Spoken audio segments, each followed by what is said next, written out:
All right, guys, welcome back. Mr. Groft here, opening up Chapter 7, Exponential and Logarithmic Functions. In this unit, we're going to explore exponential equations. Those are equations that contain a variable in the exponent, and logarithmic functions that allows us to actually solve for the variable in the exponent. Okay, so we'll get into that in the second half of this chapter. Okay, we're going to ignore that second slide there. We didn't get a chance to do the penny lab. Okay, when we go to graph exponential functions, okay, we're going to graph a couple of these and then kind of come up with a shortcut as to what's the front number mean, what's the one in parentheses mean that's raised to the x power. Um, so for this first one, again, I just typed it on my graphing calculator. And we're going to plot a couple points. So 0, 100, okay, and then we're multiplying by 0.25 each time. So dividing it by 4, multiplying by a quarter, okay. So now after our first multiplication there, so to the first power, we're going to be at 25. And then our second one, 6.25 down here, all right, and then 1.5625, and then we're really low. Okay, so this is rapidly decreasing, and then it's eventually going to flatten out down here.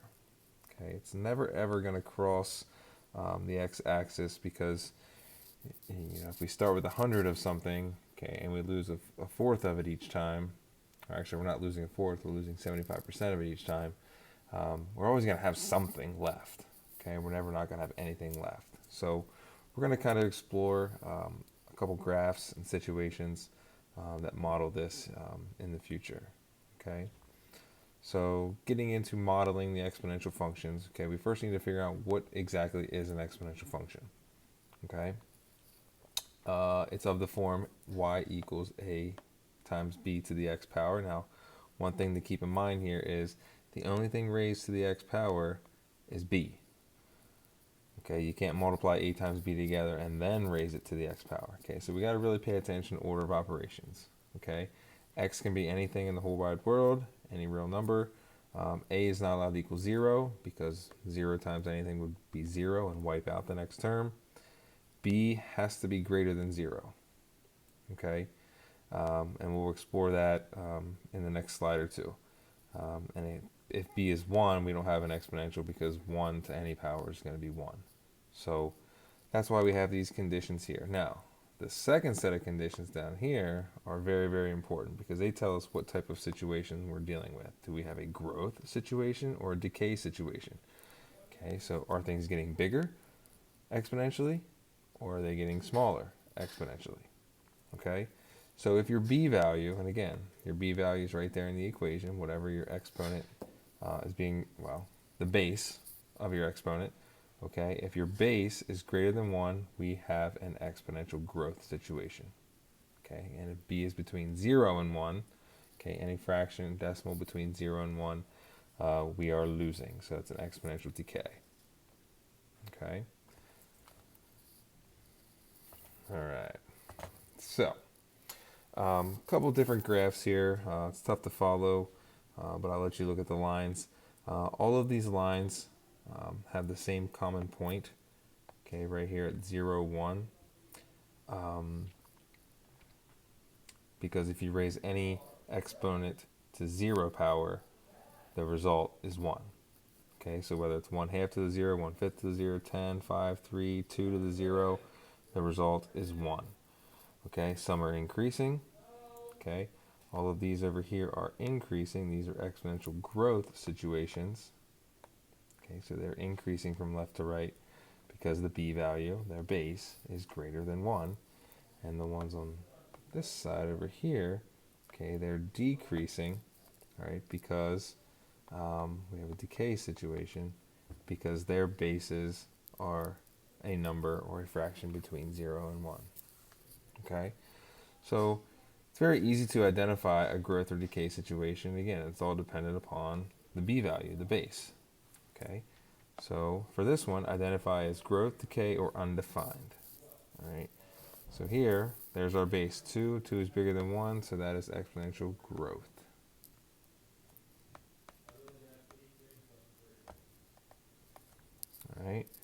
Next one, again, we don't care about the 1300. Okay, I need my base. My base is 0.25. Okay, that's a number between 0 and 1, so that is an exponential decay situation. Next one, base is 10, so that's exponential growth. Okay, you're consistently multiplying by 10 each time. All right, now this next one, -4. Okay, so if we go back up here at our conditions for b, it says b has to be greater than 0. Okay, well this is less than 0. So this is going to be one of those undefined situations. Okay, but why? Okay, so if you take -4 to the first, it's -4. And then -4 squared, +16. And then -4 cubed, okay, -4 to the third power, we get -64. So we can see that we're bouncing around. We have negative, positive, negative. Okay, how can our graph be negative, then positive, then negative, then positive, then negative, then positive? Okay, that's not going to follow an exponential. Okay, an exponential is a continuous function that either increases this way or it decreases this way. Okay, we can't be zigzagging back and forth between the positives and the negatives. That's why this is an undefined situation. Okay? All right, so if we look at this first, well, we already graphed one. Okay, here's another example. Okay, 2 to the x power. Okay, we had it up here. Okay, y equals 2 to the x in red. All right, let's see what's actually happening here. Okay, what does an exponent actually do? Well, an exponent, remember, an exponent is there for repeated multiplication. So we're just constantly multiplying by 2. Okay, so 2 to the 0 is 2. Or 2 to the 0 is 1. 2 to the first power is 2. 2 squared is 4. 2 to the third power is 8. 2 to the fourth power is 16. Okay, and then over here going left, okay, 2 to the negative first is 1/2, then 1/4, okay, so on and so forth. So this one, just by the scale, all right,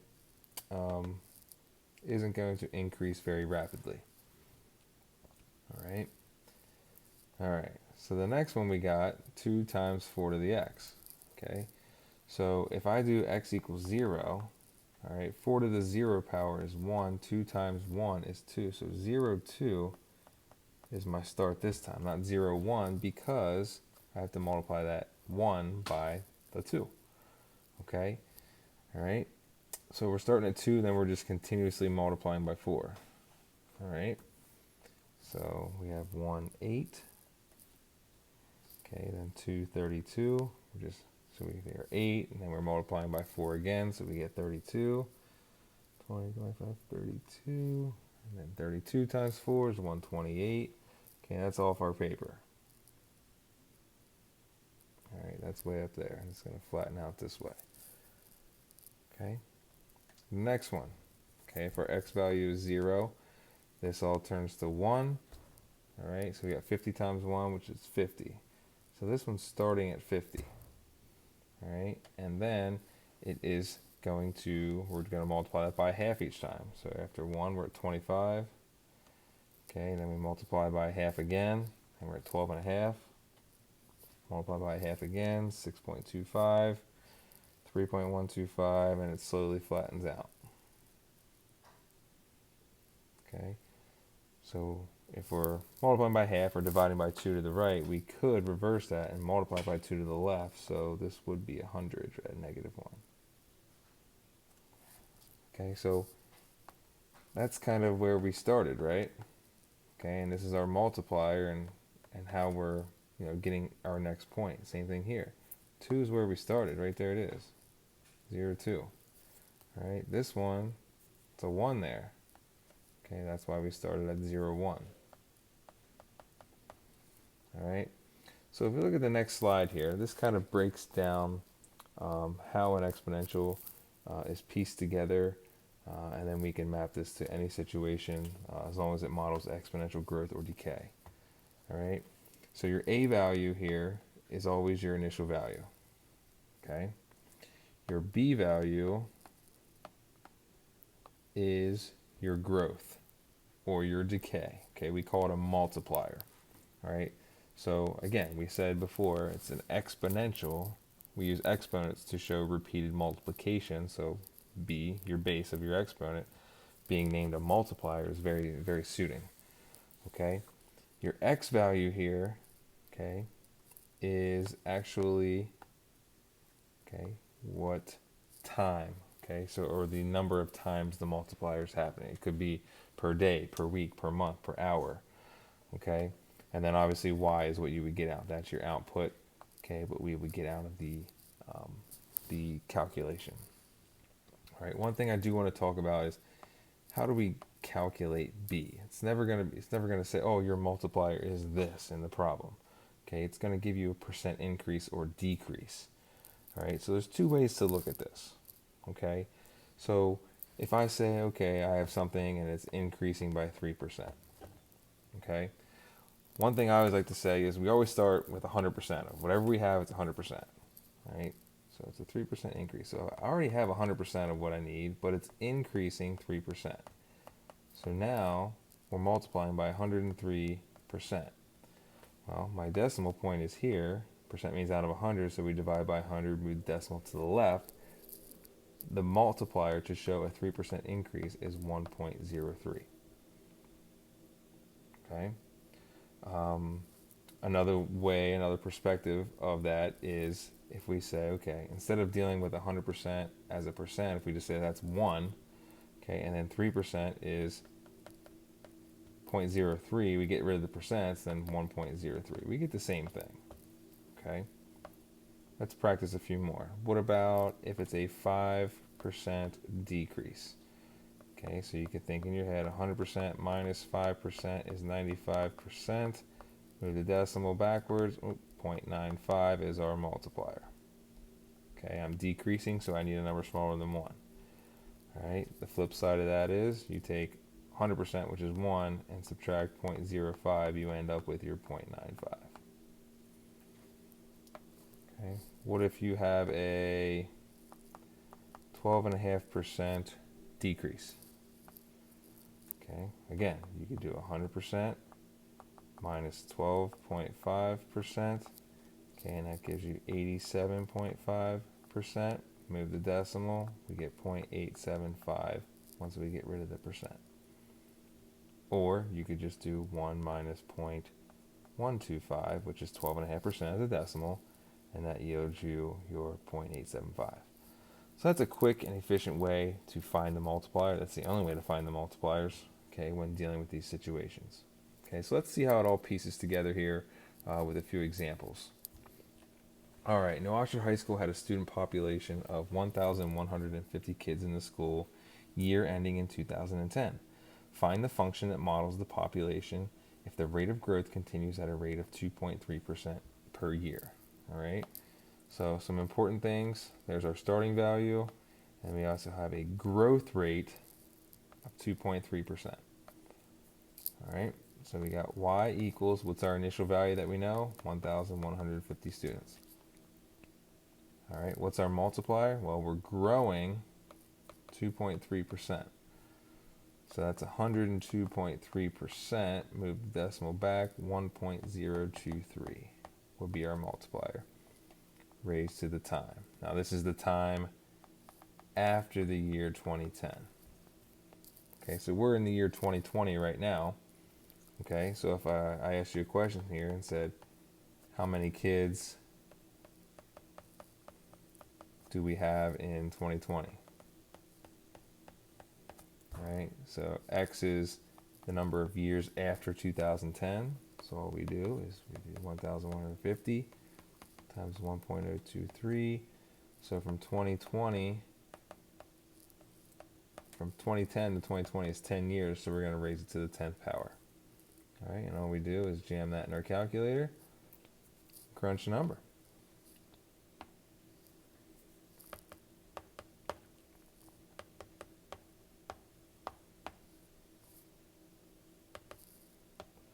All right, so we could expect to have about 1,443 students.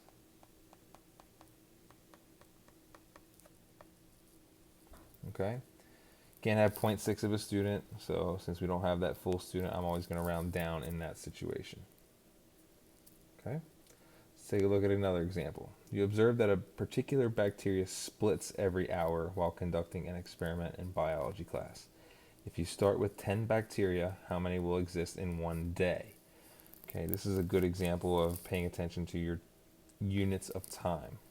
Okay, so we have our starting value, our initial value is 10. Okay, what's your multiplier if something is splitting? Okay, if something splits, it splits into 2, so your multiplier is going to double. So I'm multiplying by 2. Okay, notice there's no percent there. We just know that if it's splitting, it's cutting in, or it's cutting in half. Now we have double. All right. All right. Now our time. Okay, our exponent is our time. Okay, but our split is per hour. Okay, and then what we want is in one day. Okay, so this multiplier has to do with hours. So how many hours are in one day that we're asking? 24 hours. Again, jam that in your calculator. 10 times 2 raised to the 24th power. Remember your parentheses there. And we get a very large number.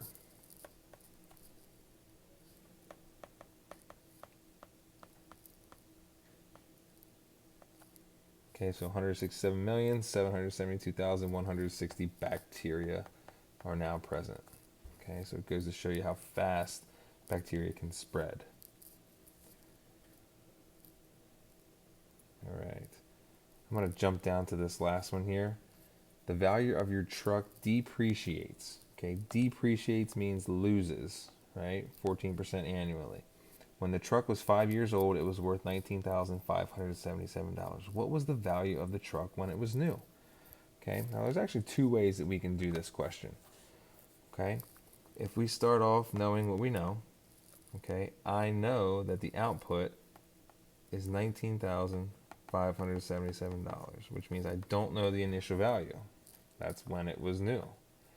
Okay, your multiplier, if we're losing 14%, okay, 100 minus 14 is 86%, so your multiplier is 0.86.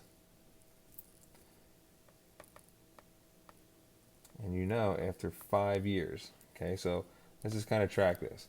I don't know what it was when I started, but if we multiply by 0.86 because I lose 14%, after 5 years, my value is $19,577.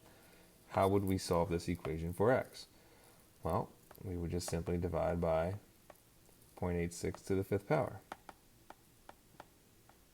All right, so your calculator can handle that as long as you type it in appropriately.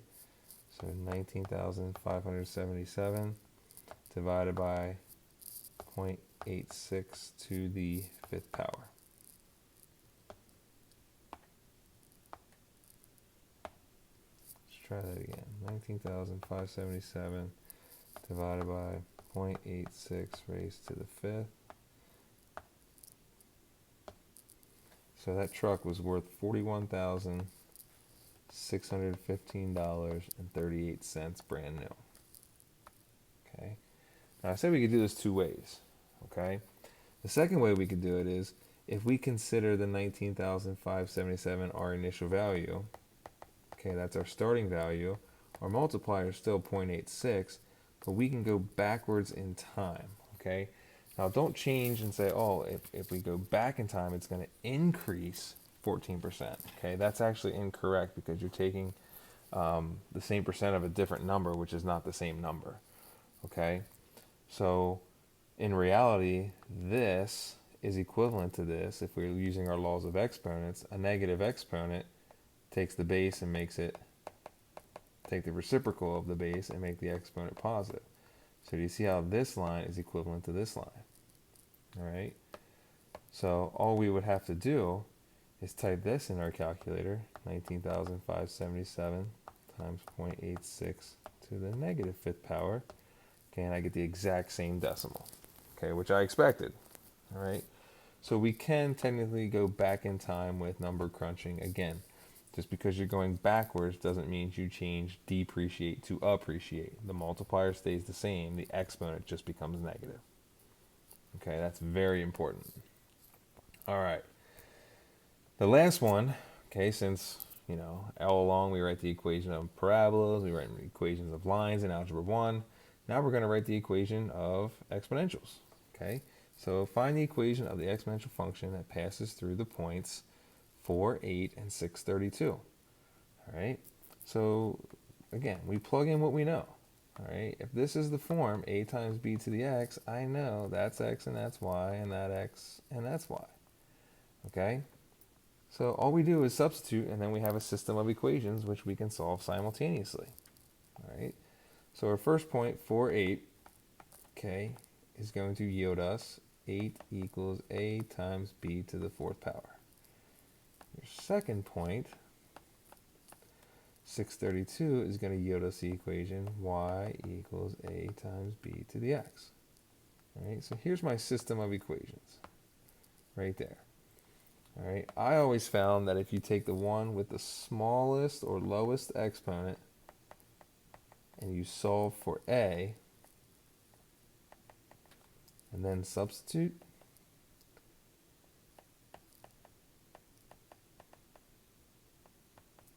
I think that's the easiest way to go. Some people solve both equations for a and then set them equal with equal values. Okay, I solved the lowest one for a and then substitute. Okay, so let's take a look at here and see what we got. A times b to the 4th. So to get a by itself, I'm going to divide both sides by b to the 4th. So I got 8 over b to the 4th equals a. So I'm going to substitute this in for this a over here. Okay, so that's going right there. All right, so 32 equals a, which is 8 over b to the 4th, all right, times b to the 6th. Now, does it make sense to put b to the 6th out here? Technically, it's in the numerator, so I'm going to write it up in the numerator. All right, I'm going to clean that up. All right, now you have a law of exponents question. Okay, we can simplify that. 6 minus 4 is b squared, and then we go after the b. How do we undo a square? Square root both sides, and we get b equals 2. Okay. Once you know b, then we can substitute that back in here to get a. So 8 over 2 to the 4th, 8 over 16, which is 0.5. Now, once we get a and b, what do we do with them? Okay, well, we substitute a and b back into our original equations, okay, right here and right here, and we write the exponential equation. So your final answer is going to be y equals a, which is 0.5, times b, which is 2, to the x power. All right, so that should be your final answer, and as always, we should probably check this thing. Okay, how do we know that that is correct? Well, if we reach for our calculator, okay, or you could plug it in algebraically. I think it's more efficient to do it this way. Okay, if we type in that rule, 0.5 times 2 raised to the x power, okay, and we look at the table, you should be looking for those 2 points, 4, 8, and 632. So my table's way out there. I'm just going to have it start at 0. So there's 4, 8, and there's 632. So I know that that rule, it's highlighted in green, y equals 0.5 times 2 to the x power, is in fact the correct exponential equation because it contains the 2 points the question asked me to include. Okay? So as you continue and do some of these problems, in the 7-1 practice, every problem is going to be a word problem almost. Okay, so we have to fully understand this slide here. This is very, very important. It's initial value times the multiplier raised to the time. That is always the case. Plug in what you know, solve for what you don't. Okay. Sometimes the hardest thing here is getting this multiplier, doing the percent increase or decrease. Again, I showed you 2 different ways, 2 different perspectives that both yield the same solution. Okay, find whatever way works for you, dealing with the percent first, and then dividing by 100 by moving your decimal, or get rid of the percents right away and do 1 plus your percent as a decimal, or minus your percent as a decimal. Okay? So give them a try. Bring any questions with you the next time you're in class, and then we can practice some of these. Thanks for tuning in, everybody.